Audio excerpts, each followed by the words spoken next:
Assalamualaikum dan salam Sarawak Maju Makmur bersama saya Hafizah Munirah Mahrab. Tumpuan berita, tiang ibu Pertiwi setinggi 99 meter berhampiran Kubu Margareta di Kuching telah dimasukkan ke dalam Malaysia Book of Records MBOR sebagai tiang bendera tertinggi di Asia Tenggara.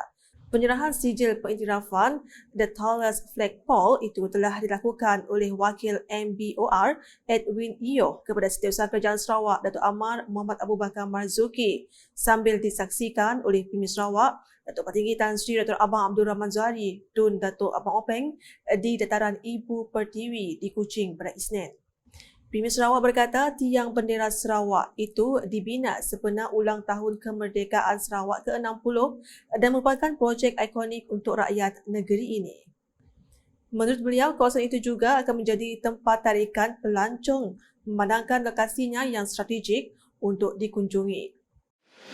Kalau dulu Kubu Margareta adalah satu-satunya attraction di Kuching, maka kita telah mengambil Kubu Margareta sebagai heritage building dan kawasannya pula kita tempatkan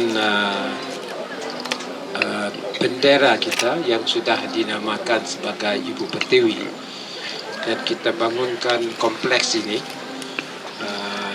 di tempat yang agak menarik. Mengikut sejarah, ini adalah kawasan disebut sebagai Tanjung Kubu.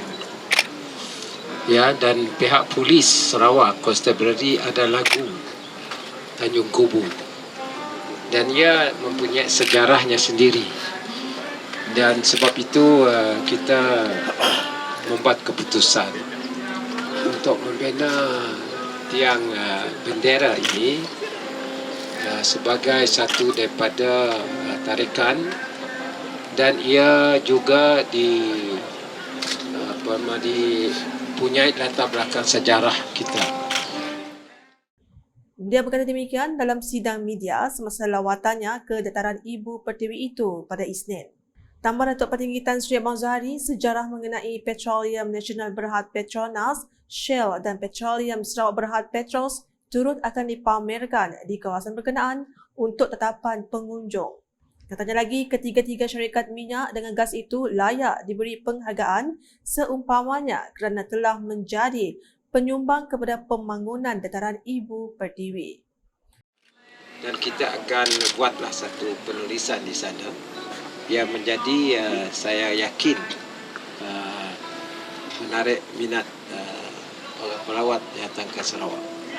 Dan kompleks ini kita ada restoran yang sebelah ini ada berupa English tea house, dan ini akan memberi kemudahan untuk para turis enjoy pada makanan kita di sini. Sambil itu kalau duduk dalam tadi, kita melihat apa yang berlaku di seberang dan perahu-perahu yang berjalan. Ada mirip-mirip sikit macam Amsterdam. Jadi saya nampak bahawa pihak Datuk Karim akan promote tempat kita di Kuching ini dan terusnya akan menarik ke tempat-tempat yang lain di Sarawak ini. Dan ini adalah satu daripada pembangunan infrastruktur kita. Dan yang satu lagi penting pembangunan infrastruktur pelancongan kita ialah kapal terbang. Terdahulu, beliau telah mendengar taklimat ringkas mengenai pelaksanaan projek tiang bendera berkenaan oleh pengerusi KKB Engineering Berhad selaku kontraktor bertanggungjawab Datuk Sri Kor Kak Beng.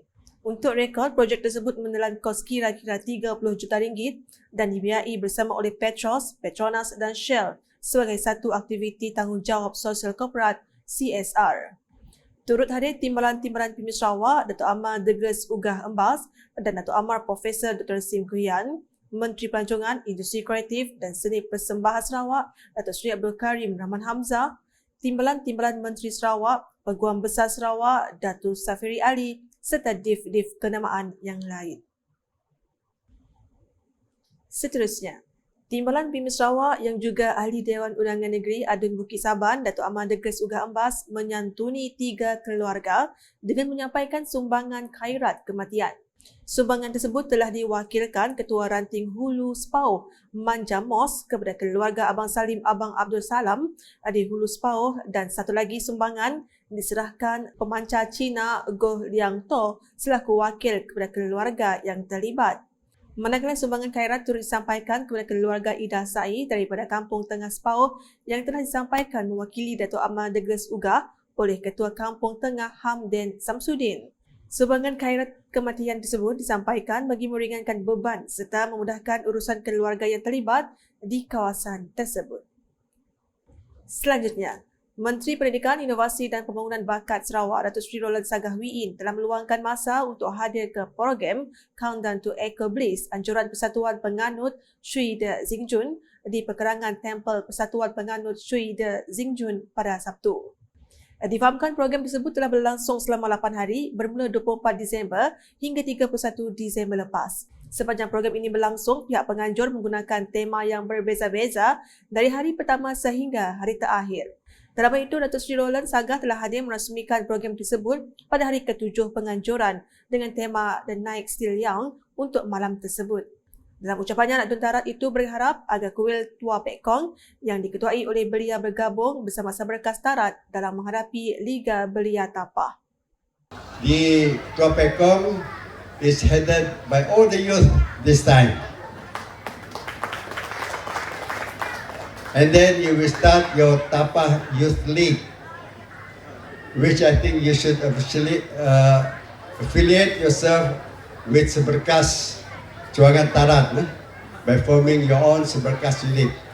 Then it makes things easier for you to menguruskan semua kerja nanti.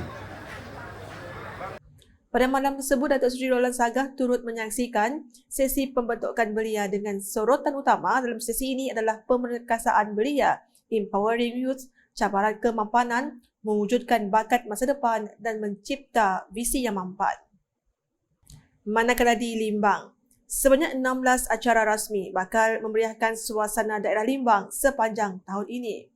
Menurut Timbalan Menteri Industri Makanan, Komoditi dan Pembangunan Wilayah Sarawak, Datuk Dr. Abdul Rahman Ismail, program-program tersebut telah dirancang untuk dilaksanakan bermula Februari hingga Disember dengan sambutan Abang Tahun Baharu 2025 sebagai acara kemuncak. Justru beliau berharap agar rakyat Limbang sentiasa menyokong penuh program-program dan aktiviti yang bakal diadakan di daerah ini. Katanya beliau harapkan warga-warga Limbang untuk sentiasa memberikan sokongan kepada program-program yang akan dilaksanakan di peringkat jabatan termasuklah persatuan atau kelab. Jelasnya melalui penganjuran program-program tersebut akan dapat meningkatkan aspek pelancongan, ekonomi dan sebagainya di daerah Limbang. Beliau berkata demikian menerusi teks ucapan yang dibacakan oleh Wali Kota Majlis Daerah Limbang, Konsuler Sufian Mohad semasa sambutan Ambang Tahun Baru 2024 di Amphitheater Tebingan Sungai Limbang pada Ahad. Tambahnya beliau percaya ini merupakan cara dan peluang untuk mempromosikan Limbang kepada orang luar di mana daerah ini memiliki pelbagai keunikannya tersendiri. Selain itu, Datuk Dr. Abdul Rahman mengucapkan ribuan terima kasih kepada kerajaan negeri di bawah pimpinan PIMI Sarawak, Datuk Petinggi Tan Sri Dr. Abang Abdul Rahman Zohari Tun Datuk Abang Openg yang bertekad membawa banyak perubahan di Limbang menerusi pembangunan pelbagai projek. Pelaksanaan projek-projek tersebut katanya akan menyumbang kepada penambahbaikan landscape bandar, pembangunan, ekonomi dan pelancongan di Limbang. Di Sadun Jaya pula, kerjasama antara ketua kampung dan penduduk setempat amat penting dalam memantapkan lagi kemajuan dalam sesebuah kampung. Menurut Adun Simunjan Al-Ladris, mereka yang telah dilantik memegang jawatan sebagai ketua masyarakat atau pemimpin kampung juga harus jujur melaksanakan tugasan yang telah diamanahkan. Katanya hal ini penting kerana hanya sikap jujur dan amanah memikul tanggungjawab sebagai pemimpin akan membolehkan mereka mendapat kepercayaan penduduk.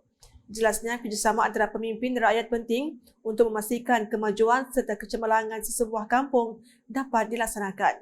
Ujar beliau, sekiranya rakyat tidak dapat bekerjasama dengan ketua kampung, maka sesuatu program dan aktiviti tidak akan dapat dilaksanakan. Beliau berkata demikian semasa berucap pada malam Panggau Pemerintah Ambang 2024, Kampung Sungai Bundong Iban pada Sabtu.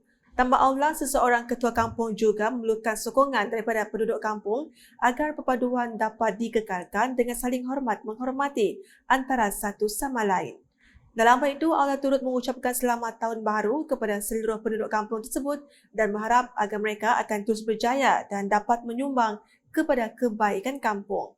Pada majlis tersebut, para jemputan turut dihiburkan dengan persembahan oleh artis jemputan Maxwell Franklin Saran serta cabutan tiket bertuah.